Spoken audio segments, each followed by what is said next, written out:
மக்களுக்கு நல்லது பண்றதுக்கு அரசியலுக்கு வாங்கடா, கொள்ளை அடிக்கிறது கொலை பண்றதுக்கு மாடா அரசியலுக்கு. Start rolling. இன்னைக்கு நல்ல ஒரு சுவையான ஒரு டாப்பிக்கை பற்றி பேசலான் இருக்கேன். திமுக குடும்பத்தில் நடக்கிற ஒரு பஞ்சாயத்து சுவையான பஞ்சாயத்து. அதை நீங்கள் மக்களாகிய நீங்கள் தெரிந்து கொள்ள வேண்டும். 2G வழக்கில் கைதாகி 6 மாதங்கள் டெல்லி திகார் சிறையில் இருந்தவர் தான் திருமதி கனிமொழி. கனிமொழி தான் அந்த 2G ஊழலை செய்தாரா? கனிமொழி தான் 2G ஊழலில் பணம் பெற்றாரா என்றால், ஆராசா அவர்கள் முதலில் வருபவருக்கே முன்னுரிமைன்னு ஒரு வினோதமான ஒரு ஸ்கீமை போட்டு நினச்சி பார்க்க முடியாத ஒரு அமௌண்ட்டை அடிக்கிறாருங்க. யாரா அந்த எக்ஸ்ன்னு பார்த்தா அந்த எக்ஸு தான் ஸ்பெக்ட்ரத்தை ஆராசா மூலமாக வாங்கியவர். கனிமொழி மட்டுமல்ல, மொத்தம் 3 பங்குதாரர்கள் அதில். இந்த கட்சியின் அடுத்த தலைவராக போகிற அடுத்த வாரிசு திரு உதயநிதி அவர்கள் மாலை 5 மணிக்கு மேல் தான் வெளி உலகத்துக்கே வருவார்ன்றது ஊருக்கே தெரியும். பேரில் தான் உதயம். சூரியன் மறைஞ்ச பிறகு தான் அவர் வெளில வருவார். அடுத்து கட்சி தலைவராகவும் ஆக்க போகிறீங்க. இப்போ கனிமொழியோட எதிர்காலம், ஒன்றுக்கும் உதவாத நமது மகன் உதயநிதி எழுந்திருக்கவே மாட்டார், அவரது எதிர்காலம் பாதிக்கப்படும்ன்ற ஒரே மு.க. ஸ்டாலின் அவர்கள் மிகச்சிறந்த குடும்பத் தலைவர். அப்போ குடும்பத் தலைவர் என்ன பண்ணணும்? குடும்பத்தை பார்க்கணும் இல்லையா? நாட்டை பார்க்கணுன்னு வரக்கூடாது. ஆரம்பிக்கலாமா? இன்றைக்கி நல்ல ஒரு சுவையான ஒரு டாப்பிக்கை பற்றி பேசலான் இருக்கேன். திமுக கூட்டணி கட்சிகளோடு நடந்த அந்த தொகுதி பங்கீடு பஞ்சாயத்து எல்லாத்தையும் ரொம்ப டீட்டெயிலாக படிச்சிருப்பீங்க, பார்த்துருப்பீங்க. திமுக குடும்பத்தில் நடக்கிற ஒரு பஞ்சாயத்து சுவையான பஞ்சாயத்து. அதை நீங்கள் மக்களாகிய நீங்கள் தெரிந்து கொள்ள வேண்டும். திருமதி கனிமொழி அவர்கள் தூத்துக்குடி தொகுதியின் மக்களவை உறுப்பினராக தொடர்ந்து 2வது முறையாக செயல்பட்டு கொண்டிருக்கிறார். அதற்கு முன்பு மாநிலங்களவை உறுப்பினராக இருந்தார். திருமதி கனிமொழி அவர்களுடைய வரலாறு பின்புலம் என்னவென்பதை கூகுளில் பார்த்தீங்கனாலே தெரியும். 2G வழக்கில் கைதாகி 6 மாதங்கள் டெல்லி திகார் சிறையில் இருந்தவர் தான் திருமதி கனிமொழி.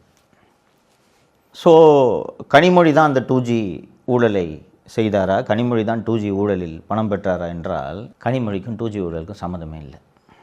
என்ன இவன் கனிமொழிக்கிட்ட பெரிய அமௌண்ட்டை வாங்கிட்டு அநியாயத்துக்கு உருட்டுறானோ என்று உங்களுக்கு தோன்றும். சொல்கிறேன், கொஞ்சம் விரிவாக இந்த விஷயத்தை சொல்லிடுறேன், கேளுங்க. பழைய கதையாக இருந்தாலும் நல்லாயிருக்கும் இந்த கதை. 2014 பாரதிய ஜனதா கட்சி காங்கிரஸ் கூட்டணியை வீழ்த்தி மத்தியில் ஆட்சியை பிடித்த பிறகு தொடர்ந்து 3 தேர்தல்களாக அசைக்க முடியாமல் அது அமர்ந்திருப்பதற்கு ஒரு மிக முக்கியமான காரணமாக அமைந்ததில் ஒன்று 2G ஊழல். கொஞ்சம் பழைய ஆளுங்களுக்கு தெரியும், இந்த ஜென்சி கிட்ஸுக்கெல்லாம் இந்த 2G ஊழல்னால் என்னன்னே தெரியாது. 1,76,000 கோடி ரூபாய் ஊழல் நடந்து விட்டது அப்படின்ட்டு தான் செய்தியே முதல்ல பிரேக் ஆகுது ஒரு CAG ஆடிட் அறிக்கையின் அடிப்படையில். அதாவது என்னென்னா, தகுதி இல்லாத, இன்றைக்கி 5G வந்துருச்சு, அப்போ தான் இந்த செல்ஃபோன் வருகை பரவலாகக்கூடிய ஒரு காலம். அதுக்கு முன்னாடி இந்த ஃபோனில் டயல் பண்ணுறது தான் அந்த செல்ஃபோன் என்பது அப்படியே பரவலாகுது. ஸோ அந்த செல்ஃபோனுக்கான அலைக்கற்றை ஸ்பெக்ட்ரம் அதை அரசுக்கு சொந்தம். இயற்கையில் அல்லவா, இயற்கை சொத்து அல்லவா அது அரசுக்கு சொந்தம். ஸோ அரசு அதை ஏலம் போட்டு எந்த நிறுவனம் அதிகமாக கொடுக்குறதோ அந்த நிறுவனத்துக்கு இந்த மாநிலத்தோட ஸ்பெக்ட்ரம் உனக்கு, இந்த நகரத்தோட ஸ்பெக்ட்ரம் உனக்கு என்று ஒதுக்கீடுகளை செய்யும். இது உலகம் முழுக்க இருக்கக்கூடிய வழக்கம். ஸோ ஐக்கிய முற்போக்கு கூட்டணியில் திரு மன்மோகன் சிங் அவர்கள் பிரதமராக இருந்தபோது திமுக அந்த கூட்டணி அரசியல் அங்கம் வகித்ததுன்றதெல்லாம் முன்னாடி நான் குறிப்பிட்டிருக்கேன். அதில் திரு ஆராசா அவர்கள் தான் தொலைத்தொடர்புத்துறை அமைச்சர். அன்னைக்கு அந்த ஸ்பெக்ட்ரம் இன்னொன்று செல்ஃபோன் பரவ தொடங்கியதும் இது எதை நோக்கி போகுது, அதாவது செல்ஃபோன் இல்லாமல் வாழவே முடியாதுன்றதை நோக்கி இது போக போகுதுன்றதை பெரிய பெரிய நிறுவனங்கள் எல்லாம் கண்டுபிடித்து எப்படியாவது இந்த ஸ்பெக்ட்ரத்தை, இந்த ஸ்பெக்ட்ரம் ஒதுக்கீட்டை வாங்கிவிட வேண்டும் என்பதற்காக போட்டி போடுகிறார்கள். இதுபோல் பல நிறுவனங்கள் போட்டி போடுகிறது எனும்போது என்ன பண்ணணும்னா, இந்த பாருப்பா மெட்ராஸ் சிட்டிக்கான ஸ்பெக்ட்ரம் 1000 ரூபாய் அப்படின்ட்டு ஒரு ஏலம், திறந்த வெளி ஏலம் நீங்கள் விட்டிங்கன்னா ஒரு நிறுவனம் 8000 ரூபாய் அப்படின்ட்டு எடுத்த எடுப்பில் கேட்கும். இன்னொரு நிறுவனம் 80,000 ரூபான்னு கேட்கும் இல்லையா? 80,000 ரூபான்னு கேட்க நிறுவனத்துக்கு கொடுத்தா அரசுக்கு மிகப்பெரிய வருமானம் கிடைக்கும் இல்லையா? இது போல் செய்யாமல் ஆராசா அவர்கள் முதலில் வருபவருக்கே முன்னுரிமைன்னு ஒரு வினோதமான ஒரு ஸ்கீமை போட்டு நினச்சி பார்க்க முடியாத ஒரு அமௌண்ட்டை அடிக்கிறாருங்க. சரியா? அவ்வளோ அமௌண்ட்டை வந்து ஒரு ஒடுக்கப்பட்ட சமூகத்தை சேர்ந்தவரான அண்ணன் ஆராசா அவர்களை மொத்தமாக அடிச்சுட்டு போகிறதுக்கு இந்த குடும்பம் விட்டுருமா? இன்னொன்று, இந்த குடும்பம் தானே ஆராசாவை அமைச்சராகிறது. அப்போ அதில் பெரிய அமௌண்ட்டை கொண்டு வந்து எங்கே கொடுத்துருப்பாரு? அமௌண்ட்டை கொண்டு வந்து கருணாநிதிக்கிட்டையும் ஸ்டாலின்கிட்ட தான் கொடுக்குறாரு. கருணாநிதிக்கு நேரடியாக இதில் எவ்வளோ பணம் வந்துச்சுன்றது கூட கடைசி வரைக்கும் தெரியாது. ஸோ ஸ்டாலின்கிட்ட தான் பெரும் தொகையை கொடுக்குறார். கிட்டத்தட்ட ஒரு 3000 கோடி என்னமோ சொல்கிறாங்க. அப்போது இந்த மாறன் சகோதரர்கள் இருக்கிறார்கள் அல்லவா, அவர்களுக்கும் கருணாநிதி குடும்பத்துக்கும் ஒரு சண்டை வந்து அந்த தினகரன் பத்திரிகை எரிப்புலாம் நடந்து ஒரு பெரிய சண்டை வந்து குடும்பம் ரெண்டாக பிரியுது. பிரிஞ்ச உடனே சன் டிவியின் மேல் நமக்கு சப்போர்ட் பண்ணாது அப்படின்னு தெரிஞ்ச உடனே கலைஞர் என்ன பண்ணுறாருன்னா, அவங்க சங்காத்தமே வேணாம், நம்மளே ஒரு டிவி ஆரம்பிப்போம் அப்படி என்று தொடங்கப்பட்டது தான் கலைஞர் டிவி. அந்த ஒரு நிறுவனம் தொடங்குறோன்னா முதலீடு வேணும் இல்லையா? இந்த கலைஞர் டிவிக்கு 200 கோடி ரூபாய் முதலீடாக வருகிறது. அந்த 200 கோடி ரூபாய் முதலீட்டை யார் கொடுத்தது என்று இந்த வழக்கை விசாரணை செய்த சிபிஐ பின்னாடி போய் பார்த்தா, ரொம்ப டீட்டெயிலாக எல்லா நிறுவனங்களோட பேரையும் நான் சொல்லி உங்களுக்கு போர் அடிக்க விரும்பலை. கலைஞர் டிவிக்கு ஏ பணம் கொடுத்துருக்காரு. ஏக்கு பணம் எங்கேருந்து வருதுன்னு பார்த்தா பி கொடுத்துருக்காரு. பிக்கு பணம் எங்கேருந்து வந்திருக்குன்னு பார்த்தா சி கொடுத்துருக்காரு. சிக்கு பணம் எங்கேருந்து வந்திருக்குன்னு பார்த்தா இ கொடுத்துருக்காரு, எஃப் கொடுத்துருக்காரு, எக்ஸ் கொடுத்துருக்காரு. யாரா அந்த எக்ஸுன்னு பார்த்தா அந்த எக்ஸு தான் ஸ்பெக்ட்ரத்தை ஆராசா மூலமாக வாங்கியவர். சரி, இப்போ இந்த 2G ஊழலை சுருக்கமாக சொல்லிட்டேன் இல்லையா? இதில் கனிமொழி எங்கேருந்து வராங்க? கலைஞர் டிவிக்கு அந்த 200 கோடி வந்துச்சு இல்லை, அதில் கனிமொழி பங்குதாரர். கனிமொழி மட்டுமல்ல, மொத்தம் 3 பங்குதாரர்கள். அதில் 60% பங்கு தயாளு அம்மாளுக்கு. தயாளு அம்மாள் யார்? திரு ஸ்டாலின் அவர்களின் தாயார், கருணாநிதியின் மனைவி. 20% ஷேரு கனிமொழிக்கு. கனிமொழி யார்? கருணாநிதியின் 2வது மனைவியின் மகள். 3வது ஷேர் யாருன்னா சரத் ரெட்டி என்பவருக்கு கொடுத்திருக்கிறார்கள். அந்த சரத் ரெட்டி யாருன்னா வேற ஒரு ஜெமினி டிவின்னு வேறு ஒரு சேனலில் வேலை செய்து கொண்டிருந்தவர். இந்த கலைஞர் டிவின்னு டிவி தொடங்குறாங்கல்ல, இந்த டிவியை சக்ஸஸ் பண்ணணுன்றதுக்காக அவர் எம்டியாக வேலைக்கு கூப்பிட்றாங்க. வேலைக்கு கூப்பிடும்போது வேலை சம்பளத்துக்குலாம் நான் வர முடியாதுங்க, இங்கே நான் பெரிய பொசிஷனில் இருக்கேன்னு சொன்னோம். உனக்கு 20% ஷேர் தரேன்யா வாயா அப்படின்னு அவர் வர்றாரு. சரத் ரெட்டி கைது செய்யப்படுகிறார். கனிமொழி கைது செய்யப்படுகிறார். 60% ஷேர் வச்சுருந்தாங்கல்ல தயாளம்மாள், அவங்கள சிபிஐ கைது செய்யவே இல்லை. அந்த கைது செய்த சிபிஐ காங்கிரஸ் ஆட்சியின் கீழ் இருந்த சிபிஐ என்பது முக்கியமானது. என்ன நடந்துச்சு ஆக்சுவலின்னா, கனிமொழி அதில் ஷேர் ஹோல்டர் 20%. அதாவது என்னென்னா, ஏதாவது பொண்ணுக்கு செய்யணுன்றதுக்காக ஒரு 20% கொடுக்குறாரு. ஏன்னா கட்சி தலைவராக அடுத்த ஸ்டாலின் தான் வரப்போகிறார் அப்படின்றது அப்போவே அவர் முடிவு பண்ணிட்டார். ஸோ பொண்ணுக்கு எதுவுமே செய்யலையே அப்படின்ட்டு இந்தாம்மா ஒரு 20% வச்சுக்கமான்ட்டு வம்புக்கு கொடுக்குறாரு. ஒரு நிறுவனம் 200 கோடி கடன் வாங்கலாமா இல்லையான்றதை 60% ஷேர் வச்சுருக்கவங்க முடிவு எடுப்பாங்களா, 20% ஷேர் வச்சுருக்கவங்க முடிவு எடுப்பாங்களா சொல்லுங்கள்? ஆனால் 20% ஷேர் வச்சுருந்த 2 பேரும் ஜெயிலுக்கு போனாங்க. 60% ஷேர் வச்சுருந்த தயாளம்மாள் சிறைக்கு செல்லவில்லை. என்ன காரணம்? காங்கிரஸ் கூட்டணி ஆட்சி நடத்தி கொண்டிருந்தாலும் பொதுமக்கள் இடையே இந்த 2G ஊழல் 1,76,000 கோடி என்று பிரம்மாண்ட ஊழலாக பேசுபொருளாகி எதிர்க்கட்சிகள்லாம் கடுமையாக பேச தொடங்கியதும் காங்கிரஸ் கட்சியும் சரி சிபிஐயும் சரி கூப்பிட்டு சொல்லிட்டாங்க, சார் நாங்கள் ஃபேமிலியில் ஒருத்தர் அரெஸ்ட் பண்ணி ஆகணும், 200 கோடி இங்கே வந்திருக்கு, எவிடன்ஸ் இருக்குது.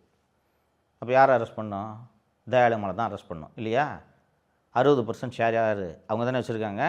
அந்த சமயத்தில் கருணாநிதி என்ன பண்ணுறாரு, அம்மா பாவம்மா வயசானவங்க அப்படின்னு சொன்னதும் சரிப்பான்னு சொல்லிவிட்டு கனிமொழி பொறுப்பை ஏற்றுக்கொண்டு சிறைக்கு செல்கிறார் தயாளம்மாளை காப்பாற்றுவதற்காக. அதில் பணம் வாங்கினது யார்? ஸ்டாலின். சரியா? இது பின்கதை. இப்போது தற்போதைய கதைக்கு வருவோம். இது கனிமொழி தொடர்ந்து 3வது முறையாக எம்பியாக இருக்கிறார் என்று சொல்லியிருக்கிறேன். கனிமொழிக்கு மாநில அரசியலுக்கு வரணுன்ட்டு ரொம்ப விருப்பம். கட்சியினரும் விரும்புகிறார்கள், அதான் உண்மை. இந்த கட்சியின் அடுத்த தலைவராக போகிற அடுத்த வாரிசு திரு உதயநிதி அவர்கள் மாலை 5 மணிக்கு மேல்தான் வெளி உலகத்துக்கே வருவார்ன்றது ஊருக்கே தெரியும். அந்த கட்சியோட சின்னம் உதயசூரியன். ஆனால் அந்த உதயசூரியனை பார்க்காத ஒரே ஆள் யாருன்னு கேட்டிங்கன்னா அந்த கட்சியில் உதயநிதி தான். பேரில் தான் உதயம். சூரியன் மறைஞ்ச பிறகு தான் அவர் வெளில வருவார் அவர். ஸோ கட்சியிலே நிறைய பேருக்கு வந்து இவர் கட்சியை சரியாக வழிநடத்த மாட்டார் உதயநிதின்ட்டு உதயநிதி மேலே பெரிய அளவில் நம்பிக்கை இல்லை. இன்னொன்று, உதயநிதிக்கும் உழைக்கிறதுக்கான ஆசையே கிடையாது. ஆனால் கனிமொழிக்கு அரசியல் என்றால் மிகவும் பிடிக்கும், அரசியலில் விரும்பி செய்யக்கூடியவர், அண்ட் கட்சி அரசியலில் மிக மிக தீவிரமாக ஈடுபடுபவர். ஒரு அரசியல்வாதி எப்படின்னா 24 மணி நேரமும் அரசியலை சிந்தித்து கொண்டிருக்க வேண்டும் அல்லவா? அதை முழுக்க செய்யக்கூடியவர் தான் கனிமொழி. 24 மணி நேரமும் சினிமாவை பற்றி மட்டும் சிந்தித்து கொண்டிருக்கக்கூடியவர் தான் உதயநிதி. ஆனால் அந்த உதயநிதி கிட்ட கட்சி பொறுப்பை ஒப்படைச்சு 26 தேர்தலுக்கு பிறகு சிஎம் ஆக்கலான்ட்டு அவர் கனவு கண்டுகிட்டு இருக்காரு. கனிமொழி என்னென்னா டெல்லியில் போய் எம்பியாக இருக்கணும், அதோட டெல்லியோடு இருந்துக்கணும், டெல்லிக்கிட்டு செங்கிட்டு வரக்கூடாது. சரி, டெல்லி அரசியலையாவது முழுமையாக கனிமொழியை செய்ய விடுகிறாரா என்று கேட்டால், டெல்லி அரசியலை செய்வது ஸ்டாலினோட மருமகன் சபரீசன் மற்றும் டிஆர் பாலு. அங்கேயும் கனிமொழிக்கு ரோல் இல்லை, இங்கேயும் ரோல் இல்லை. ஸோ இப்போது 26 தேர்தலில் திமுக வெற்றி பெறுகிறது என்று ஒரு கற்பனை வைத்துக்கொள்ளுங்கள். யாருக்கு பொறுப்பு கிடைக்க போகுது? ஏற்கனவே 21 ஜெயித்த உடனே 6 மாதத்தில் மந்திரி, 8 மாதத்தில் துணை முதல்வர்னு நீங்கள் அவரை ஆக்கிட்டீங்க, இளைஞரணி செயலாளராக ஆக்கிட்டீங்க, அடுத்து கட்சி தலைவராகவும் ஆக்க போகிறீங்க. இப்போ கனிமொழியோட எதிர்காலம் என்ன? நான் எதுக்காக இந்த 2Gயோட காரணத்தை சொன்னேன்னா, செய்யாத தப்புக்காக ஸ்டாலினோட அம்மா ஜெயிலுக்கு போயிடக்கூடாதுன்றதுக்காக 6 மாதம் திகார் சிறையில் இருந்தவர் தான் கனிமொழி. அவர் மாநில அரசியலுக்கு வரணும்னு நினைக்கிறார். வந்தால் கட்சியை நல்லா பார்த்துக்குவாரன்னா கட்சியை நல்லா பார்த்துக்குவார். ஏன்னா அவர் அரசியலை நேசிப்பவர், அரசியல்வாதியாக நடந்து கொள்பவர்ன்றதை நான் சொன்னேன். அவர் இந்த 26 தேர்தலில் திருச்செந்தூர் அல்லது தூத்துக்குடி தொகுதியில் போட்டியிட வேண்டும் என்று தனது விருப்பத்தை நேரடியாக முதல்வராக இருக்கக்கூடிய தனது அண்ணன் திரு மு.க. ஸ்டாலினிடம் நேரடியாகவே தெரிவித்து விடுகிறார். அண்ணன் இந்த ஸ்டேட்டில் போட்டியிட்டேன், போட்டியிட்டு கனிமொழி திருச்செந்தூரில் எம்எல்ஏ ஆகிவிடுகிறார் என்று வைத்துக்கொள்வோம். இதனால் முதல்வர் திரு மு.க. ஸ்டாலினுக்கு ஏதாவது பாதிப்பு வரும்? இல்லை திமுகவுக்கு ஏதாவது பாதிப்பு வரும்? இன்னும் அசெம்பிளியில் மிகச்சிறப்பாக பேசுவார் கனிமொழி, இல்லையா? அமைச்சராகவும் ஆக்கலாமே, என்ன தவறு? உழைக்காமல் ஊதாரித்தனமாக இருக்கக்கூடிய உங்களோட மகனை எம்எல்ஏ ஆக்குறீங்க, அமைச்சராக்குறீங்க, துணை முதல்வர் ஆக்குறீங்க. இதெல்லாம் ஆக்கின பிறகும் அவர் உழைக்கல. ஆனால் உங்கள் குடும்பத்துக்காக நீங்கள் வாங்கின லஞ்சத்துக்காக சிறைக்கு போனதும் இல்லாமல் கட்சிக்காக இன்று வரை உழைத்து கொண்டிருக்கக்கூடிய திருமதி கனிமொழி மாநில அரசியலில் பங்கெடுக்க வேண்டும் என்று நினைக்கிறதுல ஏதாவது தவறு இருக்காங்க சொல்லுங்கள். ஏன் நீங்கள் மட்டும்தான் கருணாநிதி பிள்ளையா? கனிமொழி கருணாநிதியின் மகள் அல்ல, நாடார் சமூகத்தை சேர்ந்தவர். அதனால தானே கொண்டு போய் தூத்துக்குடியில் அனுப்பிடுறீங்க. நாடார் ஓட்டு வேணும்னா மட்டும் திருமதி கனிமொழி அவர்களே போய் அம்மா நீ போய் பார்த்துக்கம்மா. பெண்டிக்ஸ் ஜெயராஜ் என்பவர்கள் அடித்து கொல்லப்பட்டு விட்டார்கள், அவர்கள் நாடார் சமூகத்தை சேர்ந்தவர்கள். அம்மா நீ போயிட்டு வாம்மா. தூத்துக்குடியிலே ஸ்டெர்லைட் போராட்டத்தில் துப்பாக்கிச்சூடு நடந்திருக்கிறது, அந்த பகுதியிலே நாடார் சமூக மக்கள் அதிகமாக இருக்கிறார்கள் என்று சொன்னதும் அம்மா நீ போயிட்டு வாம்மா. ஏன் ஒரு எம்எல்ஏ சீட்டை கொடுத்து நாளைக்கு மந்திரியம் தான் ஆக்குங்களேன், என்ன தப்பு? சினிமாவை பற்றியே சிந்தித்து கொண்டிருக்கக்கூடிய உங்கள் மகன் கட்சிக்கு தலைவராகணும், உங்கள் குடும்பத்துக்காக ஜெயிலுக்கு போயிட்டு கட்சிக்காக உழைக்கக்கூடிய உங்களது தங்கை எம்எல்ஏ ஆகக்கூடாது. ஏன் எம்எல்ஏ ஆகக்கூடாது? ஒருவேளை எம்எல்ஏ ஆனால் அவரை அமைச்சராக்க வேண்டும். அமைச்சராக்கினால் அவர் ஒழுங்காக வேலை பார்ப்பார், மக்கள் நலப்பணிகளில் ஈடுபடுவார், கட்சியினரிடம் அன்பாக நடந்து கொள்வார், கட்சி அவர் பின்னால் சென்றுவிடும். ஒன்றுக்கும் உதவாத நமது மகன் உதயநிதி எழுந்திருக்கவே மாட்டார், அவரது எதிர்காலம் பாதிக்கப்படும்ன்ற ஒரே காரணத்துக்காக தானே கனிமொழி எம்எல்ஏ சீட்டில் போட்டியிடக்கூடாதுன்ட்டு இன்றைக்கி நீங்கள் தடுக்கிறீங்க. நாடார் ஓட்டை வாங்கிறதுக்கு மட்டும் உங்களுக்கு கனிமொழி வேணும், பெண்கள் ஓட்டை வாங்கிறதுக்கு மட்டும் உங்களுக்கு கனிமொழி வேணும். அந்த ஓட்டுகளை எல்லாம் வாங்கி ஆட்சி பொறுப்பில் அமர்ந்தவுடன் கனிமொழியை டெல்லிக்கு கட்டி விட்டுருக்கீங்க. நீங்களும் உழைக்காத உங்களது ஊதாரி மகனும் சேர்ந்து கொள்ளையடிச்ச காசில் சினிமா எடுத்துகிட்டு துபாய்ன்னு ஜாலியாக சுற்றின்னு இருப்பீங்க, இல்லையா? வாக்காள பெருங்குடி மக்களே, உங்கள்கிட்ட நான் ஒரு நியாயமாகவே கேட்குறேன். இந்த சொந்த தங்கச்சிக்கு நியாயம் செய்யாதவராங்க தமிழக மக்களுக்கு நல்லது செய்வார் நீங்கள் நம்புறீங்க? குறைந்தபட்சம் உங்களுக்கு ஒரு மனசாட்சி வேண்டாம்? ஷாகிது பல்வாகிட்ட இருந்து 3000 கோடி ரூபாய் பணத்தை வாங்கினது மு.க. ஸ்டாலின் 2G ஊழலில். அவரை வந்து சிபிஐ ஏன் விசாரிக்கலை, கைது செய்யலை அப்படின்னு கேட்டிங்கன்னா நேரடியாக 2G ஊழலில் அவரை இணைக்க ஆதாரங்கள் இல்லை. ஆனால் நீங்கள்லாம் ஜெயிலுக்கு போகக்கூடாதுன்றதுக்காக 6 மாதம் போய் சம்மரில் 6 மாதம் போய் திகார் சிறையில் இருந்து செய்யாத குற்றத்திற்காக சிறை தண்டனையை அனுபவித்து வந்திருக்கிறாரே உங்களது தங்கை, அவருக்கு சீட்டு கொடுக்கக்கூடாது அப்படின்ட்டு இவ்வளவு பிடிவாதமாக இருக்கக்கூடிய அற்ப மனது படைத்த இந்த மனிதர் இந்த தமிழக மக்களுக்கு நன்மை செய்வார் என்று நீங்கள் நம்புகிறீர்களா? இந்த திமுக என்ற தீய சக்தி மீண்டும் ஆட்சிக்கு வந்துவிடக்கூடாது அப்படின்றத மீண்டும் மீண்டும் வலியுறுத்தி கொண்டு இருக்கிறேன். உங்களுக்கெல்லாம் தோணும், இவனுக்கு திமுக மீது என்ன கோபம், 75 வருஷ கட்சி, 2021 இவன் தானே ஆட்சி மாற்றம் ஏற்படணும், திமுக வரணும்னு பேசிக்கிட்டு இருந்தான். இப்போ என்னடான்னா திமுகன்ற அந்த தீய சக்தி தப்பித்தவரி கூட ஆட்சிக்கு வரக்கூடாதுன்னு பேசுகிறான்னு, இவனுக்கு ஏதாவது பர்சனலாக பஞ்சாயத்தா என்றெல்லாம் உங்களுக்கு தோன்றும். தோழர்களே, ஏற்கனவே நான் சில வீடியோக்களில் பேசியிருக்கேன், இருந்தாலும் மீண்டும் ஒரு முறை நினைவுபடுத்துவது சரியாக இருக்கும் என்று நினைக்கிறேன். இந்த குடும்பம், கருணாநிதி குடும்பம் இருக்கே, தொடர்ந்து அதிகாரத்தில் இருந்து வந்திருக்கக்கூடிய ஒரு குடும்பம் ஆச்சுங்களா. ஆட்சியே இல்லைனாலும் கட்சி அவங்கக்கிட்ட தானே இருக்குது. லட்சக்கணக்கில் கோடிக்கணக்கில் கொண்டு வந்து கொட்டுறதுக்கு கட்சி தொண்டர்களும் கட்சி நிர்வாகிகளும் தயாராக இருக்கும்போது இவர்களுக்கு என்ன கவலை? தோழர்களே, திரு ஸ்டாலின் அவர்கள் தன்னுடைய வேட்பு மனு தாக்கல் செய்திருப்பார்ல, அதுக்குள்ள அவரோட சொத்து விவரங்களை எல்லாம் போட்டிருப்பார்ல. அந்த 2006 தேர்தலாக இருக்கட்டும், 11 தேர்தலாக இருக்கட்டும், 21 தேர்தலாக இருக்கட்டும், எல்லா தேர்தலையும் இவர் தாக்கல் செய்துள்ள அந்த சொத்து விவரங்களை நீங்கள் எடுத்து பாருங்களேன். சொந்தமாக அவர்கிட்ட ஒரு காரு கூட இருக்காது. நம்ப முடியுது அவங்களால?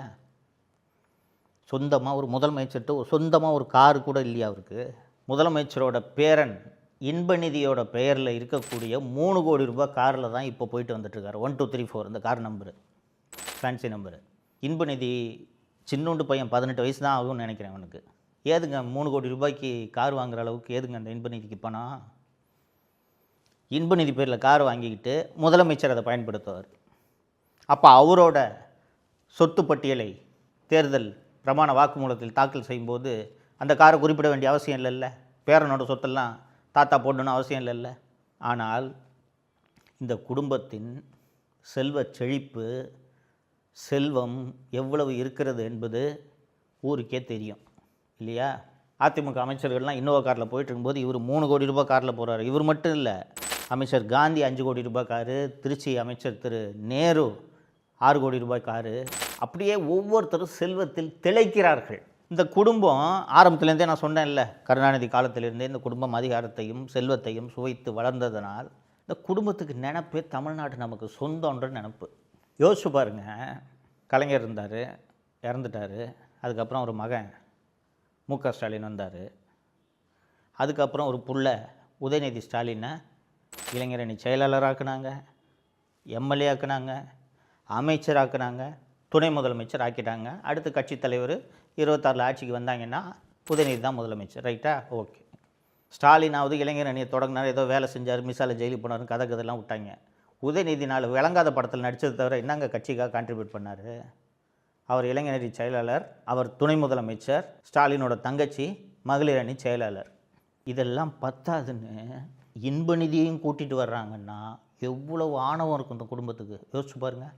அதனால்தான் திமுக தீய சக்தி என்று நான் சொல்கிறேன். இந்த 2026 தேர்தலில் திமுக தோல்வி அடைவதோடு நின்றுவிடக்கூடாது. இனிமேல் என்றைக்குமே திமுக ஆட்சிக்கு வரக்கூடாது. எதிர்க்கட்சி தலைவர் திரு எடப்பாடி பழனிசாமி அவர்கள் மீண்டும் மீண்டும் கூட்டத்தில் இதுதான் திமுகவுக்கான கடைசி தேர்தல் என்று பலமுறை அவர் குறிப்பிடுவதை நானும் குறிப்பிடுகிறேன். இதோட திமுக எந்திரிச்சு தேர்தலில் போட்டியிட்ட நிலைமைக்கு கூட அந்த கட்சி இருக்கக்கூடாது.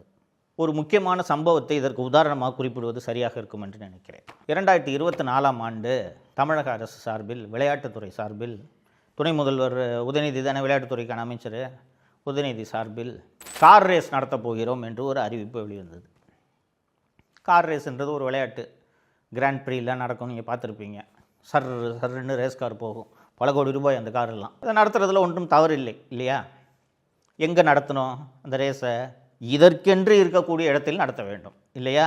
தமிழ்நாட்டில் இந்த ரேஸ் நடத்துறதுக்கான இடம் இருக்கான்னு கேட்டிங்கன்னா, காஞ்சிபுரம் மாவட்டம் ஸ்ரீபெரும்புதூர் அருகே இருங்காட்டுக்கோட்டை என்ற இடத்தில் பல ஆண்டுகளாக இந்த ரேஸ் நடத்துறதுக்குனே ஒரு ரேஸ் ட்ராக்கு இருக்குது. ஓகேவா? இந்த ரேஸ் கார்லாம் நீங்கள் பார்த்துருப்பீங்க. ரேஸ் கார்னால் நீங்கள் ரோட்டில் ஓடுற இன்னோவா, ஸ்கார்பியோ, இந்த கார் இல்லை. ரேஸுக்குன்னு ஒரு கார் இருக்கும், சின்னதாக குட்டியாக இருக்கும். பல மடங்கு வேகத்தில் அந்த கார் பயணிக்கும். அந்த கார் பயணிப்பதற்கென்று தனியாக ஒரு ரோடும் ரேஸ் ட்ராக்கும் வேணும். சாதாரணமாக இப்போது அண்ணா சாலையிலேயோ ராதாகிருஷ்ணன் சாலையிலையெல்லாம் அந்த காரை ஓட்ட முடியாது. அந்த கார் ஓடுவதற்கென்று பிரத்யேகமாக இத்தனை இன்ச்சு அளவில் ஒரு ரோடு இருக்கணும், ட்ராக் இருக்கணும். அப்போ தான் அந்த ரேஸு அதில் நடத்த முடியும். அந்த ரேஸ் ட்ராக் சரியாக இருக்கிறதா என்பதை கண்காணித்து பரிசோதித்து அனுமதிப்பதற்கென்று ஒரு சர்வதேச ஏஜென்சி இருக்குது. அந்த ஏஜென்சி இதை டெஸ்ட் பண்ணி இதில் இந்த கார் ரேஸ் நடத்தலாம் அப்படின்ட்டு அனுமதி கொடுத்தா தான் அந்த ரேஸை நடத்த முடியும். ரைட்டாக? ஏற்கனவே சொன்னேன், ஸ்ரீபெரும்புதூர் பக்கத்தில் இருங்காட்டுக்கோட்டை என்ற இடத்தில் ரேஸு ட்ராக் இருக்குது. அங்கே பல முறை ரேஸ்களும் நடந்திருக்கிறது. உதயநிதிக்கு மவுண்ட் ரோட்டில் ரேஸ் நடத்தணும்னு ஆசை. மவுண்ட் ரோட்லனா எங்கே? தீவுத்திடல் இருக்குது. சென்னையை அறிந்தவர்களுக்கு தெரியும். ஓமந்தூரார் அரசு மருத்துவமனை, தீவுத்திடல், போர் நினைவு சின்னம் இருக்குல்ல, இது ஒரு ரவுண்டு ரோடு இப்படி வரும்.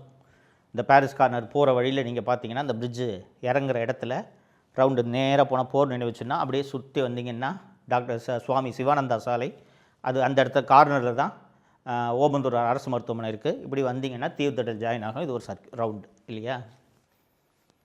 இதில் நடத்தணும்னு உதயநிதிக்கு ஆசை. இந்த பைத்தியக்காரனாவது இப்படி ஒரு ஆசைப்படுவானா? யோசிச்சு பாருங்கள். நான் ஏற்கனவே சொன்னேன், இருங்காட்டுக்கோட்டை என்ற இடத்தில் ரேஸ் ட்ராக் இருக்குதுன்னு சொன்னேன். அங்கே போய் நடத்திக்க. இங்கே தான் நடத்துவேன்னு உதயநிதி ஒற்றை காலில் நிற்கிறார். சரி, நடத்துங்க. நான் தான் அந்த குடும்பம் எவ்வளோ பெரிய பணக்கார குடும்பம்னு சொன்னேன். உங்கள் துட்டில் நடத்துங்க. எதற்காக அரசு பணத்தை செலவழிக்கிறீர்கள்? அந்த ரேஸ் நடத்துவதற்காக தமிழக அரசு செலவு செய்த தொகை மட்டும் 42 கோடி தெரியுமா? நான் ஏற்கனவே சொன்னேன், இந்த ரேஸ் நடத்தலாமா இல்லையா, அந்த ரேஸ் ட்ராக்கு தரமானதா இல்லையான்றத சர்வதேச ஏஜென்சி பரிசோதித்து அனுமதி அளிக்க வேண்டும் என்று. அந்த கார் ரேஸ் நடத்துவதற்கு ஏற்றாறு போல் நான் இப்போ சொன்னேன்ல, ஓமந்தூரார் போர் நினைவு சின்னம்ட்டு அந்த ரவுண்டு, இது முழுக்க புதிதாக சாலைகள் போடப்பட்டன. அந்த பக்கம் போனவங்களுக்கு தெரியும், ரோட்டுக்கு நடுவில் சென்ட்ரு மீடியன்லாம் இருக்கும். இந்த ரேஸ் நடத்தணுன்றதுக்காக சென்ட்ரு மீடியன்லாம் ரிமூவ் பண்ணாங்கங்க. உலகத்தில் எங்கேயாவது இந்த அநியாயம் நடக்குமாங்க? இதெல்லாம் எதற்காக என்றால் பட்டத்து இளவரசரின் கேளிக்கைக்காக. அவருடைய நண்பர்கள் மற்றும் சினிமா நட்சத்திரங்கள் அத்தனை பேரோடும் அமர்ந்து இந்த ரேஸை இவர் கண்டுகளிக்க வேண்டும் என்ற ஒரே காரணத்துக்காக மக்களது வரிப்பணம் 42 கோடி ரூபாய் செலவிடப்பட்டது தோழர்களே. அந்த பக்கம் ஹாஸ்பிட்டல் இருக்கே, அங்கே தான் இந்த ரேஸை நடத்தணுமா நீங்கள்? இருங்காட்டுக்கோட்டையில் ரேஸ் நடத்தி அங்கே போய் உட்காந்து பாருங்கள். உங்களை யாராவது வேண்டான்னு சொன்னாங்களா? எதிர்க்கட்சிகள் எல்லாம் எதுக்கே அங்கே ரேஸ் நடத்துகிறீங்க விமர்சனம் செய்த போது விளையாட்டை வளர்ப்பதற்காக இது செய்கிறேன் என்று சொன்னார். நீங்களும் நானும் அந்த காரை தொட்டு பார்க்க முடியுமாங்க? பல கோடி ரூபாய் இருக்குங்க ஒவ்வொரு காரும். தொட்டு பார்க்க முடியுமா?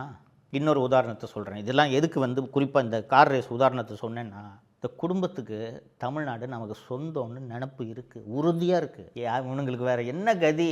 போட்டு ஆட்சியில் உட்கார வச்சிட்டாங்க, எங்கள் இஷ்டத்துக்கு எப்படி வேணாலும் நடப்போம். திருப்பி இதே மாதிரி பசப்பு வார்த்தைகளை சொல்லி திருப்பியும் ஆட்சியில் உட்காந்துட்டு இதே மாதிரி கார் ரேஸ் நடத்துவோம். என்ன பண்ண முடியும் உங்களால் என்ற ஆணவம் இந்த குடும்பத்திற்கு இருக்கிறது. இன்னும் ஒரே ஒரு உதாரணத்தை சொல்லிடுறேன். தமிழகத்தில் இவர்கள் பல்வேறு நூலகங்களை திறக்குகிறார்கள். அது ரொம்ப நல்ல விஷயம். அந்த நூலகங்கள் அத்தனைக்கும் கலைஞர் கருணாநிதியின் பெயரை வைக்கிறார்கள். கிளாம்பாக்கத்தில் புதுசாக ஒரு பஸ் ஸ்டாண்டு கட்டாங்க, அங்கே அதற்கும் கலைஞர் பெயரை வைக்கிறார்கள். தமிழ்நாடு பூரா இவங்க தாத்தா பேரையே நீங்கள் வச்சுக்கிட்டு இருந்தீங்க, உங்கள் அப்பா பேரையே நீங்கள் வச்சுக்கிட்டு இருந்தீங்கன்னா தமிழ்நாடு பூரா உங்களுக்கு சொந்தமா? கிட்டத்தட்ட தமிழ்நாடு பூரா நமக்கு சொந்தம்ன்றது நினப்பு இருக்கா இல்லையா அந்த குடும்பத்துக்கு? தோழர்களே, 2022 ஆட்சிக்கு வந்த ஒரு 7-8 மாதத்தில் தமிழக அரசு ஒரு திட்டத்தை அறிவித்தது. என்ன திட்டம் தெரியுமா? கருணாநிதியோட பேனாவுக்கு செலவைக்கிறேன். அதாவது என்னென்னா, அவ்வளோ எழுதியிருக்கிறாராம் அவர். சரி, எழுதினீங்கன்னா அந்த பேனாவை கொண்டு போய் மியூசியத்தில் வைங்க. இந்த பேனாவில் தாங்க கலைஞர் எல்லாத்தையும் எழுதினார், குறளோவியம் எழுதினார், தொல்காப்பிய பூங்கா எழுதினாருன்னு எல்லாரும் பார்க்கட்டும். நீங்கள் இந்த காமராஜர் நினைவகம், ராஜாஜி நினைவகம் இதுக்கெல்லாம் போனீங்கன்னா அவர்கள் பயன்படுத்திய பேனா, சட்டை இதெல்லாம் அங்கே வச்சுருப்பாங்க. அது மாதிரி இது தாங்க கருணாநிதி பயன்படுத்திய பேனான்ட்டு மியூசியத்தில் வைங்க, போய் பார்த்துக்கிறோம். அது என்னங்க கருணாநிதியோட பேனாவுக்கு சிலை? எத்தனை அடி தெரியுமா? 134 அடியில் கருணாநிதியோட பேனாவுக்கு கடலுக்கு நடுவில் சிலை. ரோட்டில் கூட இல்லை, கடலுக்கு நடுவில் சிலை. எவ்வளவு ஆணவம் இருந்தால் இந்த குடும்பம் இந்த வேலையை பார்க்குங்க? யோசிச்சு பாருங்கள். அரசு பணத்தில் எவ்வளோ தெரியுமா? அந்த 134 அடி சிலைக்கு எவ்வளோ தெரியுமா திட்டம் மதிப்பீடு? 80 கோடி ரூபாய்ங்க அந்த பேனா சிலைக்கு. தெரியுமா? திட்டம் அறிவிக்கப்பட்ட உடனேயே கடுமையான சர்ச்சைகள் எழுந்து இது சம்மந்தமாக ஒரு கருத்து கேட்பு கூட்டம்லாம் நடந்துச்சு. அந்த கருத்து கேட்பு கூட்டத்தில் நாம் தமிழர் கட்சியின் தலைமை ஒருங்கிணைப்பாளர் திரு சீமான் போய் கலந்துக்கிட்டு பேசும்போது பேனா சிலை வச்சா நானே போய் அதை உடைப்பேன் அப்படின்ட்டாரு. மீனவர்களும் எதிர்ப்பு தெரிவித்தார்கள். இதெல்லாம் வந்த பிறகு சத்தம் போடாமல் இந்த பேனா சிலை திட்டத்தை கம்முன்னு விட்டுட்டாங்க. அப்பாவோட பேனாவுக்கு கடலுக்கு நடுவில் 134 அடி உயரத்துக்கு சிலை வைக்கிறேன்ட்டு திட்டமிடுறாங்கன்னா எவ்வளவு ஆணவம் இந்த குடும்பத்துக்கு இருக்கும் யோசிச்சு பாருங்கள். இவ்வளவு ஆணவம் பிடித்த இந்த குடும்பம் தாங்க திருப்பி ஆட்சிக்கு வரணும், எப்படியாவது ஜெயிச்சு திருப்பி தமிழ்நாட்டை கொள்ளையடிக்கணும்னு சொல்லிட்டு வர்றாங்க உங்களை தேடி. இந்த குடும்பம் திருப்பி ஆட்சிக்கு வரலாமா? யோசிச்சு பாருங்கள். எவ்வளோ ஆணவம் இருக்கும். எல்லாமே அவங்களுக்கு வேணும். சினிமா துறைனா அவங்களுக்கு வேணும், மணல் குவாரினா அவங்களுக்கு வேணும், முனிசிபல் அட்மினிஸ்ட்ரேஷன் கான்ட்ராக்ட்னா அவங்களுக்கு வேணும், ஹைவேஸ் கான்ட்ராக்ட்னா அவங்களுக்கு வேணும். எல்லாமே இந்த குடும்பம் எடுத்துக்கிச்சுன்னா இந்த 11 மார்ச் அன்று தமிழகத்தில் நடந்த பிரச்சார கூட்டத்தில் பேசிய பிரதமர் திரு மோடி அவர்கள் தமிழ்நாட்டை ஒரு குடும்பம் ஏடிஎம்மாக நினைத்து கொண்டு பயன்படுத்தி கொண்டு இருக்கிறது ரொம்ப அழகாக சொன்னார். கிட்டத்தட்ட அவர் சொன்னது கரெக்டு தானே. இந்த குடும்பம் தமிழ்நாட்டை தங்களோட ஏடிஎம்னு நினைக்கிறாங்க. ஏடிஎம்மில் போய் கார்டு போட்டால் துட்டு எடுக்கலாம்ல, அது மாதிரி இந்த குடும்பம் தமிழ்நாட்டை தங்களோட ஏடிஎம்னு நினைக்கிறாங்க. மோடி அவர்களே சொன்னார், இந்த குடும்பம் இதை ஏடிஎம்மை பயன்படுத்த, தமிழகத்தை ஏடிஎம்மை பயன்படுத்த நான் அனுமதிக்க மாட்டேன், மக்கள் அனுமதிக்க மாட்டார்கள்னு சொன்னார். அதை நான் உங்களுக்கு மீண்டும் நினைவுபடுத்த விரும்புகிறேன். தப்பித்தவரை கூட இந்த கொள்ளை கூட்டம், இந்த குடும்பம் ஆட்சிக்கு வந்துவிடக்கூடாது. இதை உறுதி செய்கிறது உங்கள் கையில் தான் இருக்கிறது. முதலமைச்சர் வராரு, இவர் ஸ்டாலின் வராரு, அவங்க மனைவி துர்கா வராங்க, பட்டத்து இளவரசர் உதயநிதி வராரு, அவரது மகன் இன்பநிதி வராரு, இல்லை இவ்வளோ வார்த்தைகள் பேசுகிறாங்க, வாக்குறுதியெல்லாம் கொடுக்குறாங்களே, ஒரு முறை வாய்ப்பு கொடுக்கலான்னு தப்பித்தவரை கூட வாக்களித்து விடாதீர்கள். அப்படி தப்பித்தவரை நீங்கள் உதயசூரியனுக்கோ அல்லது திமுக கூட்டணி கட்சிகளுக்கோ வாக்களித்தீர்கள் என்றால் தீராத பாவத்தை செய்தவர்களாகுவீர்கள் என்பதை நான் உங்களுக்கு சொல்லிக்கொள்ள விரும்புகிறேன். திமுகவையும் திமுக ஆட்சியையும் அலிபாபாவும் 40 திருடர்களும் என்று நான் ஏற்கனவே வர்ணித்திருக்கிறேன், பார்த்துருப்பீங்க நீங்கள். திமுகவின் தலைமை நிலைய செயலாளராகவும் மூத்த அமைச்சராகவும் இருக்கக்கூடிய திரு கே நேரு அவர்களுக்கு சொந்தமான இடங்களில் ஏப்ரல் 2025 அமலாக்கத்துறை சோதனை நடத்தியது உங்கள் அத்தனை பேருக்கும் நினைவில் இருக்கும். அது என்ன வழக்குன்னு கேட்டிங்கன்னா, திரு கே நேரு அவர்களோட தம்பி திரு ரவிச்சந்திரன் அவர்கள் ட்ரூ வேல்யூ ஹோம்ஸ் என்ற ரியல் எஸ்டேட் நிறுவனத்தை நடத்துகிறார். இது 2006லேருந்தே இவங்க இதை நடத்திக்கிட்டு இருக்காங்க. எதற்காக ரியல் எஸ்டேட் நிறுவனம் என்றால், ஊழலில் சம்பாதித்த கருப்பு பணத்தை எல்லாம் இதில் போட்டு தான் வெள்ளையாக்க முடியுன்றதுக்காக அந்த காலத்துலேருந்தே இவங்க இதை நடத்திக்கிட்டு இருக்காங்க. 2011 முதல் 2021 வரை அண்ணா திராவிட முன்னேற்ற கழக ஆட்சி நடந்தபோது இந்த டிவிஹெச் நிறுவனம் பார்த்திங்கன்னா எந்த ப்ராஜெக்ட்டும் பண்ணாது, டம்மியாக இருக்கும். திமுக ஆட்சிக்கு வந்துச்சுன்னா மட்டும் பார்த்திங்கன்னா புது ப்ராஜெக்டாக பண்ணிகிட்டு இருப்பாங்க. ஸோ இந்த ட்ரூ வேல்யூ ஹோம்ஸ் நிறுவனம், டிவிஹெச் நிறுவனம் ஒரு தேசியமயமாக்கப்பட்ட வங்கியில் கடன் வாங்குது. கடன் வாங்கி அந்த கடனை எதற்காக கடன் வாங்கினார்களோ அந்த பர்பஸ்க்கு அதை பயன்படுத்தாமல் வேறு ஒரு காரணத்திற்கு அல்லது வேறு ஒரு பர்பஸ்க்கு பயன்படுத்திட்டாங்க என்று சிபிஐ ஒரு வழக்கு பதிவு செய்கிறது. அந்த வழக்கை அடிப்படையாக கொண்டு அந்த வழக்கை ப்ரெடிகேட் அஃபென்ஸாக வைத்து அமலாக்கத்துறை கே நேரு அவர்களுக்கு சொந்தமான பல்வேறு இடங்களில் சோதனையை நடத்துகிறது. இந்த சோதனையில் ஏராளமான ஆவணங்கள் கிடைக்கின்றன. அப்படி கிடைத்த ஆவணங்களில் முக்கியமான ஒரு ஆதாரம் மற்றும் ஆவணம் மற்றும் தரவுகள் என்னவென்று கேட்டீர்கள் என்றால், முனிசிபல் அட்மினிஸ்ட்ரேஷன் டிபார்ட்மெண்ட்டில் 2508 பதவிகளுக்கான தேர்வு மற்றும் நேர்காணல் நடத்தப்பட்டு நிரப்பப்பட்டது. உங்களுக்கு எல்லாருக்கும் தெரியும், தமிழ்நாட்டில் அரசு வேலை என்றால் டிஎன்பிசி என்ற பப்ளிக் சர்வீஸ் கமிஷன் தான் தேர்வு வச்சு அதை தேவையானவர்களை தேர்ச்சி செய்வார்கள்ன்றது நம்ம எல்லாருக்கும் தெரியும். டிஎன்பிசி தான் அது எல்லாத்தையும் எடுக்கும். ஆனால் பொதுத்துறை நிறுவனங்கள் இருக்குது இல்லையா, ஆவின், டிரான்ஸ்போர்ட் கார்ப்பரேஷனு, ஏற்கனவே செந்தில் பாலாஜி அவர்கள் இந்த டிரான்ஸ்போர்ட் கார்ப்பரேஷனுக்கு டிரைவர், கண்டக்டர், மெக்கானிக்கு வேலைக்கு எடுத்த அந்த விஷயத்தில் தான் ஊழலில் மாட்டிக்கொண்டு 1.5 வருடங்களாக சிறையில் இருந்தான்றதுலாம் அவங்களுக்கு தெரியும். ஸோ இந்த பொதுத்துறை நிறுவனங்கள் எல்லாம் அவங்கவுங்களே வேலைக்கு ஆள் எடுத்துப்பாங்க. ஸோ இப்படி அந்த பொதுத்துறை நிறுவனங்களே வேலைக்கு ஆள் எடுக்கும்போது அதில் ஏராளமான ஊழல் நடைபெறுகிறது. அப்படின்றதுனால திரு பிடிஆர் தியாகராஜன் அவர்கள் நிதி மற்றும் மனிதவள மேம்பாட்டுத்துறை அமைச்சராக இருந்தார், உங்களுக்கு நினைவில் இருக்கும். அப்புறம் அவர் பேசி இந்த மகனும் மருமகனும் ஆளுக்கு 30,000 கோடி சம்பாதிச்சாங்கன்னு அந்த ஆடியோ வெளியிட்டோன்னே அவரோட துறையை மாற்றினாங்க. ஸோ திரு தியாகராஜன் அவர்கள் மனிதவள மேம்பாட்டுத்துறை அமைச்சராக இருந்தபோது ஒரு அரசாணையை, ஒரு உத்தரவை பிறப்பிக்கிறார். என்னென்னா, தமிழ்நாட்டில் அரசு துறைகள் அல்லாமல் எந்த பொதுத்துறை நிறுவனங்களாக இருந்தாலும் அதற்கான பணி நியமங்களை, பணி தேர்வுகளை டிஎன்பிசி தான் செய்ய வேண்டும் என்று ஒரு உத்தரவை பிறப்பிக்கிறார். மிக மிக அற்புதமான உத்தரவு இது. என்ன காரணம்னா, டிஎன்பிசிக்கு வேலை என்ன? வேலைக்கு ஆள் எடுக்கிறது, எக்ஸாம் கண்டக்ட் பண்ணுறது, பர்சனல் இன்டர்வியூ கண்டக்ட் பண்ணுறது இல்லையா? இது மட்டும்தான் டிஎன்பிசிக்கு வேலை. அப்போ அவர்கள் இதில் நிபுணர்களாக இருப்பார்கள். இன்னொன்று, அந்த டிஎன்பிசின்றதே இதற்கு தானே. அப்படி இருக்கும்போது இந்த municipal administration and water supply department இருக்குல்ல, முனிசிபாலிட்டி, பஞ்சாயத்து இதெல்லாம் இருக்குல்ல, கார்ப்பரேஷன் இதெல்லாம் இருக்குல்ல, இந்த துறை மட்டும் எங்களுக்கு தேவையான பணியாளர்களை நாங்களே எடுத்துக்கொள்கிறோம் என்று தியாகராஜன் அந்த பதவியிலிருந்து நீக்கப்பட்ட பிறகு புதிதாக ஒரு சட்ட திருத்தத்தை அமல்படுத்துகிறார்கள். அப்போதே நான் இதை ஒரு கட்டுரையாகவும் பதிவு செய்திருந்தேன், வீடியோக்களிலும் பேசியிருந்தேன். இது ஊழலுக்கு மட்டும்தான் வழிவகுக்கும் என்று. ஸோ இந்த அமலாக்கத்துறை இந்த சிபிஐ வழக்கு தொடர்பாக சோதனைகளை எல்லாம் நடத்தியதல்லவா? இந்த சோதனையில் கவிபிரசாத் என்ற டிவிஎச் நிறுவனத்தில் வேலை செய்யக்கூடிய ஒரு எம்ப்ளாயி மற்றும் நேருவின் உதவியாளர், நேருவோட தம்பி ரவியோட உதவியாளர் மற்றும் அந்த டிவிஎச் நிறுவனத்தில் வேலை செய்தவர்கள் பலருடைய செல்ஃபோன்களை எல்லாம் வாங்கி அமலாக்கத்துறை ஆய்வு செய்ததில் 2538 பதவிகளையும் லஞ்சம் வாங்கி கொண்டு இவர்கள் நிரப்பியிருக்கிறார்கள் என்ற விவரம் தெரிய வருகிறது. தோழர்களே,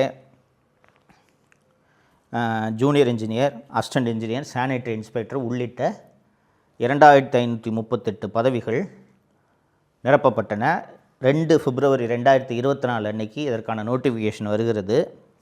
17 பிப்ரவரி 2025 அன்று இவர்கள் அத்தனை பேருக்குமான பணி நியமன ஆணையை முதல்வர் திரு ஸ்டாலின் அவர்கள் வழங்குகிறார். ஒரு வருஷம் அது கரெக்டாக. ஸோ அமலாக்கத்துறை இந்த சோதனைகள் எல்லாம் நடத்தி எல்லா டீட்டெயிலும் எடுத்துட்டாங்க. சரிங்களா? எடுத்த பிறகு பார்த்தால் ஒவ்வொரு பதவிக்கும் 25 லட்சம் முதல் 35 லட்சம் வரை லஞ்சமாக வாங்கப்பட்டிருக்கிறது என்ற தகவல் அமலாக்கத்துறை சோதனைகளில் தெரிகிறது. அதாவது அந்த கவிபிரசாத் என்ற இந்த நேருவோட உதவியாளர் ஒருத்தர் இருக்காருன்னு சொன்னேன்ல, அவரோட வாட்ஸ்அப்பில் தமிழகத்தைச் சேர்ந்த பல்வேறு திமுகவினர் என்னோட ஆளுக்கு ரெக்கமெண்டேஷன் கொடுங்க, என்னோட ஆளுக்கு பணி நியமனம் கொடுங்க, என்னோட கேண்டிடேட் இதுன்ட்டு ஒவ்வொருத்தரும் அவர்களுக்கு வேண்டியவர்களின் பெயர்களை அந்த வாட்ஸ்அப்பில் அனுப்பியிருக்கிறார்கள். அது போக இன்டர்வியூக்கு கால் லெட்டர் போகும்ல, அந்த கால் லெட்டர்லாம் கவிபிரசாத் என்ற நேருவோட பிஏ மற்றும் டிவிஹெச் எம்ப்ளாயிக்கு ஃபோனில் அனுப்பியிருக்காங்க. சரி, இது போல் அனுப்பியவர்கள் உண்மையிலேயே பணியில் நியமனம் செய்யப்பட்டிருக்கிறார்களா என்பதை அமலாக்கத்துறை ஆய்வு செய்த போது அந்த வாட்ஸ்அப்பில் இருந்த லிஸ்ட்டில் இருக்கிறவர்களில் பெரும்பாலானோர் பணி நியமனம் உத்தரவு பெற்று இப்போது அரசு ஊழியர்களாக வேலை செய்து கொண்டிருக்கிறார்கள். அப்போது ஊழல் நடந்திருக்கிறது என்பது நிரூபணமாகிவிட்டதா? ஒன்று. இப்போது ஏற்கனவே அந்த டிவிஹெச் நிறுவனம் ஒரு பொதுத்துறை வங்கியில் லோன் வாங்கி அதை முறைகேடாக, அதாவது எதற்காக லோன் வாங்கினார்களோ அதை தவிர வேறு ஒரு பர்பஸ்க்கு அதை பயன்படுத்தினாங்கன்றதுக்காக தான் சிபிஐ வழக்கு தொடுத்ததுன்னு சொன்னேன்ல. அந்த வழக்கிலிருந்து தப்பிக்க வேண்டும் என்பதற்காக டக்குன்னு நேரு தரப்பில் என்ன பண்ணுறாங்கன்னா, வட்டியோடு சேர்த்து வங்கிக்கு திருப்பி செலுத்தி, இந்த பாருங்கள் நீங்கள் 4 கோடி ரூபாய் வாங்கி இந்த மாதிரி வேறு வேலைக்கு யூஸ் பண்ணிட்டோன்னு சொல்லிட்டீங்க, இந்த பணத்தை திருப்பி கொடுத்துட்டோம், எஃப்ஐஆரை க்ளோஸ் பண்ணுங்கன்ட்டு நீதிமன்றத்தை அணுகுகிறார்கள். நீதிமன்றமும் ஏங்க இந்த பணத்தை வாங்கி இவங்க வேறு ஏதோ ஒரு யூஸுக்கு பண்ணிட்டாங்கன்னு சொல்லிட்டு தானே நீங்கள் கேஸ் போட்டிங்க, அதுதான் திருப்பி கட்டிட்டாங்கல்ல, முடிஞ்சு போச்சு, சிபிஐ எஃப்ஐஆரை குவாஷ் பண்ணுறோன்னு குவாஷ் பண்ணிட்டாங்க, முடிஞ்சு போச்சா? இப்போ அந்த ப்ரெடிகேட் அஃபென்ஸ் இருந்துச்சுல்ல, சிபிஐயோட ப்ரெடிகேட் அஃபென்ஸ், அந்த எஃப்ஐஆர் பேஸ் பண்ணி தானே அமலாக்கத்துறை விசாரணை தொடர்ந்தது. அந்த ப்ரெடிகேட் அஃபென்ஸே போன உடனே இப்போ அமலாக்கத்துறையோட ஜூரிஸ்டிக்ஷனும் போச்சு. எப்படி விசாரிக்க முடியும்? ஆச்சுங்களா? ஸோ ஆனால் அமலாக்கத்துறை என்ன செய்கிறது என்றால், இந்த ஆதாரங்கள் சொன்னேன்ல, இந்த ரெக்ரூட்மெண்ட்டில், இந்த வேலைக்கு 2538 பேரை எடுப்பதில் ஊழல் நடந்திருக்கிறது என்று சொன்னேன் அல்லவா, அந்த ஆதாரங்களை எல்லாம் தமிழ்நாடு டிஜிபிக்கும் தமிழ்நாடு லஞ்ச ஒழிப்புத்துறை இயக்குனருக்கும் கடிதமாக எழுதுகிறது. நாங்கள் இந்த மாதிரி சோதனைக்கு போனோம், அதில் எங்களுக்கு இவ்வளவு ஆதாரங்கள் கிடைத்தது என்று. அந்த அமலாக்கத்துறையோட சோதனையில் இந்த ரெக்ரூட்மெண்ட்டை தாண்டி கிடைத்த மற்றொரு மிகப்பெரிய ஊழலுக்கான ஆதாரம் என்னவென்று கேட்டீர்கள் என்றால், municipal administration and water supply டிபார்ட்மெண்ட்டுன்றது மிகப்பெரிய ஒரு துறை. நகராட்சி நிர்வாகன்றது தான் தமிழகத்திலேயே மிகப்பெரிய துறை. அதுக்கு தான் ஏகப்பட்ட பட்ஜெட்டு, அதுக்கு தான் உலக வங்கி, ஆசிய வளர்ச்சி வங்கி எல்லாமே லோன் கொடுக்கும். பாதாள சாக்கடை போடுறதுலேருந்து குடிநீர் இணைப்பு வழங்குறதுலேருந்து எல்லா வேலைகளையும் அந்த துறை தான் செய்யுன்றதுனால அதற்கு ஆயிரக்கணக்கான கோடிகள் நிதி ஒதுக்கப்படும். அதில் ஒவ்வொரு டெண்டருக்கும் 7.5% முதல் 10% வரை கமிஷனாக லஞ்சமாக பெறப்பட்டிருக்கிறது. பல்வேறு திமுக பிரமுகர்கள் இந்த டெண்டரை எனக்கு கொடுங்க, இந்த டெண்டரை இவருக்கு கொடுங்க, இந்த டெண்டரை அவருக்கு கொடுங்க என்று பரிந்துரை கடிதத்தை வாட்ஸ்அப்பில் இந்த கவிப்பிரசாத் என்பவருக்கு அனுப்பியிருக்கிறார்கள். இதுபோக பல்வேறு IAS IPS அதிகாரிகள் இவருக்கு டெண்டர் கொடுங்க, அவருக்கு டெண்டர் கொடுங்க என்று பரிந்துரை கடிதத்தை வாட்ஸ்அப்பில் அனுப்பியிருக்கிறார்கள். வாட்ஸ்அப்பில் பலருக்கு பரிந்துரைத்திருக்கிறார்கள். குறிப்பாக IPS அதிகாரி வருண்குமார் மனோஜ் என்பவருக்கு இந்த டெண்டர் கொடுங்க, சென்னை மாநகராட்சியில் துப்புரவு தொழிலாளிகளுக்கு யூனிஃபார்ம் வழங்கும் கான்ட்ராக்டை இந்த மனோஜுக்கு கொடுங்க என்று வருண்குமார் IPS பரிந்துரை கடிதத்தை கவிப்பிரசாத்துக்கு அனுப்பியிருக்கிறார் என்று இந்த ஆதாரங்களும் அமலாக்கத்துறைக்கு கிடைக்கின்றன. ஸோ அந்த ப்ரெடிகேட் அஃபென்ஸ் ஏற்கனவே க்ளோஸ் ஆகிடுச்சுன்னு சொன்னேன் இல்லையா? ஸோ இந்த ஆதாரங்களை எல்லாம் தமிழ்நாடு DGPக்கும் லஞ்ச ஒழிப்புத்துறை இயக்குனருக்கும் அமலாக்கத்துறை கடிதமாக எழுதி, இந்த பாருங்கள் இவ்வளவு ஊழல் நடந்திருப்பதற்கான ஆதாரங்கள் எங்களிடம் கிடைத்திருக்கின்றனன்ட்டு கிட்டத்தட்ட ஒரு 300 பக்க ஆவணங்களை, புகைப்படங்களை இணைத்து நீங்கள் வழக்கு பதிவு செய்யுங்கள் என்று அமலாக்கத்துறையின் இயக்குனர் லஞ்ச ஒழிப்புத்துறைக்கும் தமிழ்நாடு DGPக்கும் கடிதம் எழுதுகிறார். தமிழ்நாடு கவர்மெண்ட்டுக்கு கீழே பணியாற்றுகிற DGP தானே வெங்கட்ராமன் அவர்களும் லஞ்ச ஒழிப்புத்துறை இயக்குனர் அபய்குமார் சிங் அவர்களும். அக்டோபர் 2024 கடிதம் எழுதப்படுகிறது. மார்ச் 2026 வரை எந்த வழக்கையும் லஞ்ச ஒழிப்புத்துறை பதிவு செய்யவில்லை. ஆச்சுங்களா? அண்ணா திராவிட முன்னேற்ற கழகத்தின் வழக்கறிஞர் அணி செயலாளராக இருக்கக்கூடிய திரு இன்பதுரை அவர்கள் சென்னை உயர்நீதிமன்றத்தை அணுகுகிறார். அணுகி, இதை பாருங்கள், அமலாக்கத்துறை இவ்வளவு ஆவணங்களையும் ஆதாரங்களையும் அனுப்பியிருக்கிறது. அதுவும் குறிப்பாக 2538 பேரை வேலைக்கு எடுத்திருக்காங்க. இவங்கெல்லாம் இன்றைக்கி வேலை செஞ்சு சம்பளம் வாங்கிக்கிட்டு இருக்காங்க. தகுதி இல்லாத நபர்களாக இவர்கள் இருந்தார்கள் என்றால் அவர்களுக்கு அரசு கொடுக்கக்கூடிய சம்பளம் என்பது விரயம்.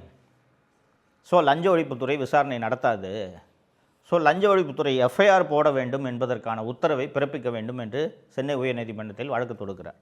சென்னை உயர்நீதிமன்றம் இந்த வழக்கை விசாரித்து கொண்டிருக்கும் போது தமிழ்நாடு அரசின் சார்பில் வந்து, நாங்கள் பூர்வாங்க விசாரணை நடத்திட்டு இருக்கோங்க, பூர்வாங்க விசாரணை நடத்துவதற்கு எங்களுக்கு 6 மாதம் அவகாசம் இருக்கிறது, அதனால் அது நடத்தி முடித்த பிறகு FIR பதிவு செய்ய வேண்டுமா இல்லையா என்பதை நாங்கள் முடிவு செய்கிறோம் அப்படின்ட்டு ஒரு பதிலை சொல்கிறாங்க.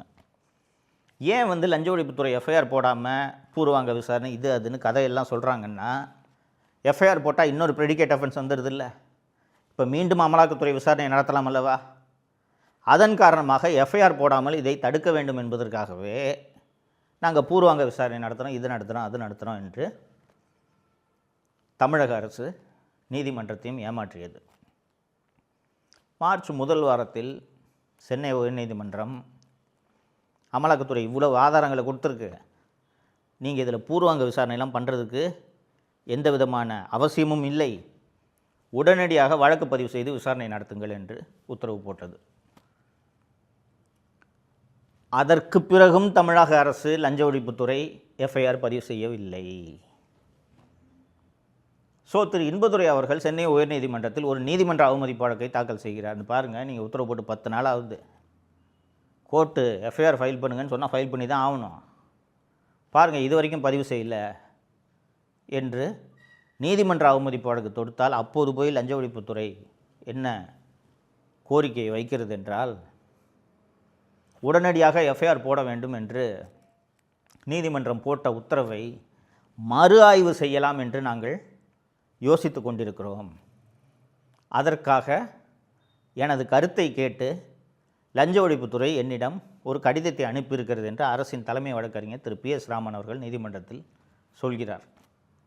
ஏன் இந்த எஃப்ஐஆர் எல்லாம் போடாமல் அமலாக்கத்துறை உள்ளே நுழைய விடாமல் தடுப்பதற்கு இவ்வளவு முயற்சிகளை இவர்கள் செய்து கொண்டிருக்கிறார்கள் என்றால், அந்த 2538 பேரை வேலைக்கு எடுத்ததிலும் சரி, முனிசிபல் அட்மினிஸ்ட்ரேஷன் டிபார்ட்மெண்ட்டில் டெண்டர் கொடுத்ததிலும் சரி, எல்லாத்துலேயுமே 7.5 முதல் 10% வரை பார்ட்டி ஃபண்ட் என்று கலெக்ஷன் செய்யப்பட்டிருக்கிறது. பார்ட்டி ஃபண்ட் என்றால் எந்த பார்ட்டி? ஆளுங்கட்சி தான். ஆளுங்கட்சியின் தலைவர் யார்? திராவிட முன்னேற்ற கழக தலைவர் திரு மு க ஸ்டாலின். ஸோ அமலாக்கத்துறை விசாரணையை தொடங்கினால் அது நேரடியாக மு க ஸ்டாலின் வீட்டு வாசலில் தான் சென்று நிற்கும் என்பது இவர்களுக்கு நன்றாக தெரியும். இப்போது ஏன் இவர்களை அலிபாபாவும் 40 திருடர்களும் என்று சொல்கிறேன் என்று தெரிகிறதா? ஏற்கனவே டாஸ்மாகில் நடந்த ஊழல், மணலில் நடந்த ஊழலை பற்றிலாம் நான் பேசியிருக்கிறேன், நீங்கள் பார்த்திருப்பீர்கள். ஒவ்வொரு துறையை எடுத்துக்கிட்டாலும் இவ்வளவு ஊழல் இருந்தால் இவர்கள் இந்த 5 ஆண்டுகளில் எவ்வளவு கொள்ளை அடித்திருப்பார்கள் என்பதை நீங்களே ஊகித்து கொள்ளுங்கள். இதே கொள்ளையை திருப்ப அடிக்க வேண்டும், இதே போல தமிழகத்தை சுரண்ட வேண்டும் என்பதற்காகத்தான் உங்களிடம் பசப்பு வார்த்தைகளை சொல்லிக்கொண்டு இப்போது வாக்கு சேகரிக்க வருகிறார்கள். இவர்கள் மீண்டும் வர வேண்டுமா என்பதை நீங்கள் தான் யோசிக்க வேண்டும். நமது தமிழகம், நமக்கு சொந்தமான இந்த தமிழகம் மீண்டும் சுரண்டப்பட வேண்டுமா என்பதை நீங்கள் தான் யோசிக்க வேண்டும். ஸோ யார் இவர்களை வீழ்த்த முடியும்? யார் இவர்கள் ஆட்சிக்கு வராமல் தடுக்க முடியும்? யார் இந்த கொள்ளைக்கு காரணமானவர்கள் மீது நடவடிக்கை எடுக்க முடியும்? யாருக்கு அந்த வலிமை இருக்கிறது? எந்த கூட்டணிக்கு அந்த வலிமை இருக்கிறது என்பதை நீங்கள் தான் யோசிக்க வேண்டும். நீங்கள் யோசித்து திமுக ஆட்சிக்கு வரக்கூடாது என்பதை உறுதி செய்யும் ஒரு கூட்டணிக்கு வாக்களிக்க வேண்டும் என்பதைத்தான் உங்களிடம் நான் மீண்டும் மீண்டும் வலியுறுத்தி கொண்டிருக்கிறேன். தோழர்களே, மறந்து விடாதீர்கள். 2026 தேர்தல் என்பது தமிழகத்தின் எதிர்காலத்தை தீர்மானிக்கக்கூடிய தேர்தல். தப்பி தவறி கூட திமுக ஆட்சிக்கு வந்துருச்சுன்னா தமிழ்நாடு என்ன ஆகுன்றதை உங்களது ஊகத்திற்கே நான் விட்டு விடுகிறேன். இந்த 5 ஆண்டுகளில் வெளியே வந்த கொள்ளைகள், இவ்வளோண்டு கொள்ளைகள், வெளியே வராமல் இன்னும் எவ்வளவு கொள்ளைகள் நடந்திருக்கின்றன. இந்த கொள்ளைகள் எல்லாம் விசாரிக்கப்பட வேண்டுமா வேண்டாமா? இந்த கொள்ளைகளை அடித்தவர்கள் சிறைக்கு செல்ல வேண்டுமா வேண்டாமா? இந்த கொள்ளைக்காரர்களை சிறைக்கு அனுப்பும் ஆட்சியை நீங்கள் உருவாக்க வேண்டும் என்பதுதான் நான் உங்களுக்கு வைக்கக்கூடிய கோரிக்கை. தொடர்ந்து பேசுவோம். நன்றி. தமிழகத்தை காப்போம்.